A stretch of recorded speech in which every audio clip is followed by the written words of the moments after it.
अब आपका next disorder है डेक्रायोसिस्टाइटिस। इसमें क्या होता है? Dacryocystitis is an inflammation of the lacrimal sac. जो लैक्रिमल सैक होता है, ठीक है, सबको पता होगा लैक्रिमल सैक क्या होता है, जहाँ पे टीयर का फॉर्मेशन होता है, ठीक है। It is usually occurs because of obstruction of the nasolacrimal duct. देखो ये क्यों हो रहा है? क्योंकि जो नेजोलैक्रिमल डक्ट होता है, अब नेजोलैक्रिमल डक्ट का क्या काम होता है कि वो लैक्रिमल सैक से, ठीक है, टीयर को कैरी करता है, मतलब carries tear from lacrimal sac, या इसको आप टीयर डक्ट भी बोल सकते हो। ये क्या करता है? लैक्रिमल सैक से टीयर लाने का काम करता है, मतलब उसका एक पाथवे होता है। अगर मान लो नेजो जो अपनी टीयर डक्ट है उसी के अंदर ही अगर कोई ब्लॉकेज हो जाए तो क्या होगा? फिर लैक्रिमल सैक में इन्फ्लामेशन होगा, ठीक है। मान लो एक जगह पानी इकट्ठा है, वो पानी जा ही नहीं रहा, वो पास ही नहीं हो रहा, तो रखे रखे रखे वो पानी फिर क्या करने लग जाता है? बदबू मारने लग जाता है, सड़ने, उसमें फिर कीड़े पड़ना स्टार्ट हो जाता है। देखा होगा ना, जैसे आपने घर की नालियां देख लो, ठीक है, अगर वो अच्छे से उसका पानी जाता नहीं है, अगर घर के जो पासेस बने हुए हैं वो अच्छे से, उसमें कोई ब्लॉकेज आ जाता है तो क्या होता है? धीरे धीरे उस एरिया से बदबू आने लग जाती है। तो ऐसे ही इसके अंदर है कि अगर जो टीयर डक्ट है उसमें क्या कोई ब्लॉकेज हो गया, कोई ऑब्स्ट्रक्शन हो गया, तो उसकी वजह से क्या होगा? जो लैक्रिमल सैक है उसमें क्या इन्फ्लामेशन हो जाएगा, और उसको अपन बोलते हैं dacryocystitis, inflammation of the lacrimal sac, ठीक है। Obstruction of the nasolacrimal duct leads to stagnation of the tear in pathological closed lacrimal drainage system which can result in डेक्रियोसिस्टाइटिस।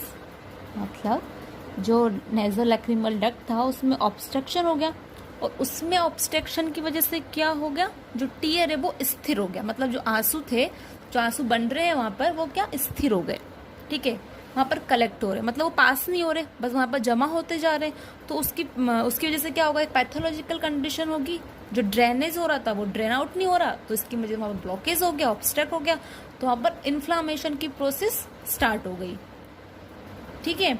आप देखो इस डायग्राम में देखो कि किस तरीके से ये जो लैक्रिमल सैक है और जो नेजोलैक्रिमल डक्ट है, इनका पाथवे समझने की कोशिश करो कि किस तरीके से टीयर का फॉर्मेशन हो रहा है, कैसे जो टीयर है वो पास हो रहे हैं, और लेकिन इसमें ऑब्स्ट्रक्शन की वजह से इन्फ्लामेशन हो गया, ठीक है।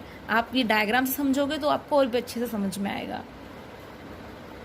It can be acute and chronic dacryocystitis, मतलब ये अक्यूट और क्रोनिक दोनों स्टेट में ये हो सकते हैं, अक्यूट भी हो सकता है, ये क्रोनिक भी हो सकता है, ठीक है। तो समझ में आया डेक्रियोसिस्टाइटिस क्या होता है? Inflammation of the lacrimal sac. और क्यों हो रहा था ये? क्योंकि जो नेजोलैक्रिमल डक्ट है, जो टीयर डक्ट है, उसमें क्या ब्लॉकेज हो गया, उसमें ऑब्स्ट्रक्शन हो गया, तो उस ऑब्स्ट्रक्शन की वजह से जो डक्ट है वो क्या बंद हो गई, और वहां पर इन्फ्लामेशन की प्रोसेस स्टार्ट हो गई, ठीक है। कोजेस अब क्यों हो सकता है? बैक्टीरियल इन्फेक्शन, कोई इन्फेक्शन हो गया उसकी वजह से, स्टेफाइलोकोकस जो बैक्टीरिया है उसकी वजह से कोई इन्फेक्शन हो गया, या फिर वहाँ पर इंजरी हो गई है, इंजरी की वजह से भी क्या नाम से ये जो अपना डेक्रियोसिस्टाइटिस है वो हो सकता है। मान लो कोई बोन की डिफॉर्मिटी हो गई हो, ठीक है, उसके ऑब्स्ट्रक्शन में कुछ आ गया हो, या फिर आई का कोई डिसऑर्डर, या फिर कंजेनाइटल इन्फ्लामेशन, ठीक है, बचपन से ही उसको कोई जन्मजात कोई प्रॉब्लम हो, कोई इन्फ्लामेशन हो, ठीक है। होता है कई कई बच्चों में कि जन्म से ही उनमें लैक्रिमल जो टीयर डक्ट होती है वो बंद होती है, या तो किसी बोन की डिफॉर्मिटी की वजह से, या फिर उनको कंजेनाइटल ये प्रॉब्लम होती है। Blockage in the tear duct that are main cause of the dacryocystitis, वही जो टीयर डक्ट है उसमें ब्लॉकेज होना ही इसका मेन कॉज है, किसका? डेक्रियोसिस्टाइटिस का। क्या bacterial infection, injury, eyelid disorder, या फिर कंजेनाइटल इन्फ्लामेशन, मतलब बर्थ डिफेक्ट, जन्मजाति उसकी जो टीयर डक्ट है वो बंद हो, उसकी वजह से डेक्रियोसिस्टाइटिस हो सकता है। फिर है साइन एंड सिम्टम्स, इचिंग हो गया, बर्निंग सेंसेशन होगा, रेडनेस होगा, ठीक है, जैसे बर्निंग होगा, इचिंग होगा, आई पूरी रेड हो जाएगी। Foreign body sensation and tearing, ऐसा लगेगा कोई फॉरेन ऑब्जेक्ट आई में हो, ऐसा फील होगा पेशेंट को। बहुत ज़्यादा टीयरिंग होगा। अगर इन्फेक्शन ज़्यादा है तो फीवर आने के चांस भी हो सकते हैं, लंप बनने के चांसेस भी हो सकते हैं। लंप कहाँ बनेगा? Lump between nose and eye, जब जहाँ नोज और आई का डिस्चार्ज हो रहा है। देखो जो नेजो लैक्रिमल डक्ट है, उस आप समझ रहे हो कि नेजो मतलब नेजल से रिलेटेड, लैक्रिमल जो आपका टीयरिंग जहाँ पर बनता है, तो ये किसे पाथवे हो रहा है? इसका नोज से होता हुआ इसका पाथवे, ठीक है। अगर वहाँ पर ही मान लो अच्छे से नहीं हो रहा, ऑब्स्ट्रक्शन हो रहा है, पासेस नहीं हो रहा, तो वहाँ पर क्या लंप बनने की भी चांसेस हो सकते हैं। तो ये आपका था साइन एंड सिम्टम।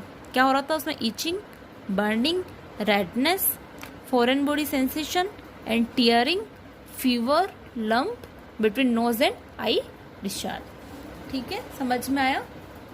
डायग्राम देखो आपको और अच्छे से समझ में आएगा। तो ये था आपका डेक्ट्रोसिस्टाइटिस।